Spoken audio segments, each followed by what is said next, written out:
Hi, everybody. I just kind of wanted to thank you guys all from the bottom of my heart for the love and support and encouragement I've been receiving since we lost a baby a week ago. I couldn't thank you guys enough.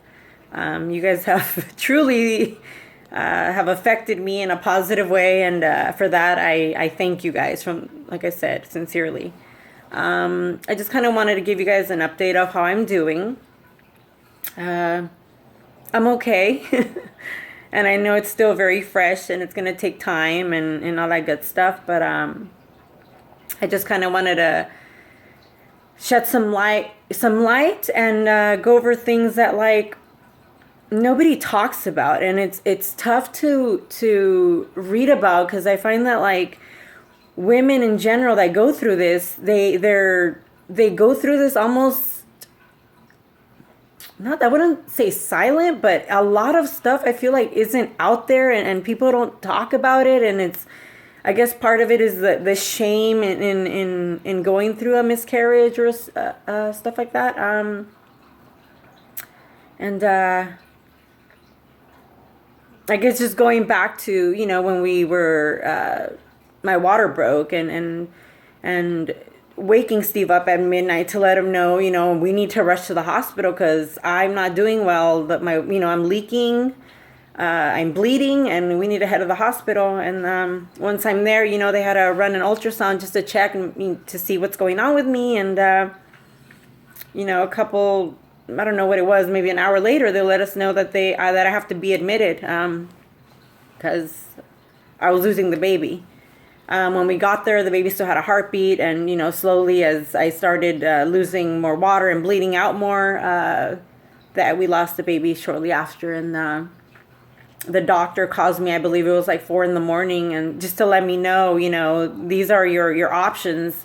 We have to get the baby out because the baby's gone at this point, and you're gonna have to give birth. And that was one of the hardest things, and even just talking about it, I still get choked up because I'm sitting there like almost arguing with him, but not letting the doctor know that I'm arguing with him. And I didn't want to have to give birth. I had gone through a miscarriage last year as well, and they had to do a D&C for that. And not that I was okay with having to go through the D&C because it's an emotional thing anyways. But I didn't want to have to give birth. And I'm sitting there, like, after I hung up with the doctor, I told Steve what the doctor was saying. And I couldn't even, it was hard for me to even tell him, I'm going to have to give birth. I'm going to have to give birth. And it was just, like I said, I'm arguing, I'm upset. Like, how dare they? How dare they? And so once, the doctor came in at like 10, I don't even remember, 10 in the morning, I believe it was. He let us know again. My sister was there with us. Let us know again, what we were gonna have to do, and he was gonna have to induce me and get the baby out because we could potentially let the baby come out on its own, but there's a probability of me bleeding, and then I can go into surgery, and just that whole mess of having to put my health at risk at that point. So I understood at that point that I had to deliver the baby. So they induced me, and that was the weirdest thing to experience. I couldn't even put into words what that was like. Just in general, traumatizing. And after I gave birth, actually before I did that, they asked me if I wanted to see the baby. And I let them know that I might. I was kind of going back and forth with maybe I do, maybe I don't. And I let them know that after the baby was out of me that I can let them know at that point, because I was still kind of going back and forth with that. And so they finally got the baby out. I believe maybe like an hour and a half, 2 hours after, 3 hours, something like that. They took the baby out, and then having to also deliver the placenta, and the placenta didn't fully come out, so there was that fear of me bleeding out. The doctor let us know that if the placenta didn't come out on its own, that I would have to go into surgery and have that removed, because once again, I could bleed. I could bleed out, I could bleed into myself, and I could have complications with infection, etc., etc. So once that was over, and I didn't have to go through surgery, thank God, they asked me if I wanted to see her, and my sister luckily was there, and she told me that I didn't want to see her. One of the main reasons I didn't want to see is because going through this, and the fact that they induced me, and obviously in a sense my body wasn't ready to give birth because it wasn't a fully developed baby. Part of the process is the baby is getting smashed inside of you as you're giving birth. So luckily my sister was there to tell me I don't want to see, because I'm very, very squeamish. I'm very, very sensitive to images, and I tend to have that image then engraved in my head, and I didn't want that. And they asked me if I wanted pictures, and I said no, I don't want to see a baby that, we hoped and wished for. I didn't want to see that, I just didn't want that ingrained in my mind. Luckily we did opt to get the baby's footprints. We did get that, so that's a little memory that we get to keep and share with our friends and family. The hardest part too is afterwards, after going through all that, is getting home to the reality of the belly being gone, as I called it, my Buddha belly being gone, and and then just having to worry about hopefully not having an infection, and just grieving, taking the time, one day at a time. I'm a loss for words right now. And then I believe it was 2 days later that I started, obviously your breast fill up with milk. The body doesn't know, the body thinks, hey, you gave birth, here we go with the milk. So the lactation part was really, really hard because I became engorged. For those of you that don't know what happens when you get engorged, your breasts swell up really, really hard, really, really full, because obviously your body thinks you had a baby and you need to feed the baby. So I'm like, I give it a day and checked with my doctor the following day, and it was becoming way too painful. So they told me to try ice packs. So ice packs seemed to work a little.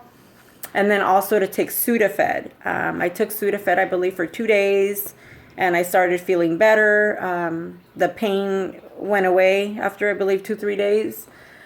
So that was really, really tough. Like I said, the Buddha belly gone, and now my breasts are engorged, and there's no baby to feed. And then still, now I know it's only been a week, but I feel phantom kicks, and that's been quite tough to feel those things still. And I have to Google everything, so I'm checking to see if other people, I'm like, is it just me? What am I feeling? Why am I feeling these things? And no, other people do feel the movement. I started feeling movement, I believe, at like 13, 14 weeks, a little shortly before I kind of shared it on Facebook that we were expecting again. And it's still very, very weird. Like I said, I know it's still very, it's only been a week, and I know I'm going to go through this. I know I'm going to go through the emotional roller coaster. I've been very open with Steve about how I'm feeling on a daily basis, and I go and I let him know. It's like, 1 minute I'm okay, the next minute, the dogs are making me laugh. They're very silly personalities. And I go into like my rational and my emotional side of this whole ordeal. And it's like the rational side tells me, or I tell myself, I should say, it wasn't your fault. There's nothing you could have done differently. And then there is the emotional side. I'm mad at myself. I'm mad at my body. I'm mad at the baby. I'm mad at Steve. I'm mad at this. I'm mad at that. It's just this vicious cycle that just goes on and on and on. And as much as I'm trying to be kind to myself, it's tough at times. And I am allowing myself to feel and to express it, and to not resist the feelings that are there, whether it's emotional or rational. And it's been tough. And like I said, it's gonna take me time to go into the real I keep saying I go into the real world, because it's hard to see people's faces, because I know they know. I know it's like they want to, people want to say something, but they don't know what to say, which is why I had posted like, oh, what can you say to people and that have lost a baby and what have you. But I guess for me personally is hearing all the outpouring, like I said, of support, and just the cards, the emails, the texts, whatever it is, however you feel comfortable in showing your pain for me. It's been I truly appreciate it. And once again, I'm just so thankful for all of you and all the kind messages. And it gets me choked up, because without you guys I could not be getting through this. And so once again, just from the bottom of my heart, thank you guys. And I know we'll be okay. It's going to take some time. And with the holidays coming up, I know it's going to be a whole nother challenge. A challenge to get through this. And but luckily, like I said, I have my whole entire family, all 50 million of them, that have been very, very supportive. My sisters and, everybody's calling me on a daily basis to check up on me. So thank you once again. Seriously, I could not be doing this without you. We will be okay. We'll be okay. And one day at a time is all I can do.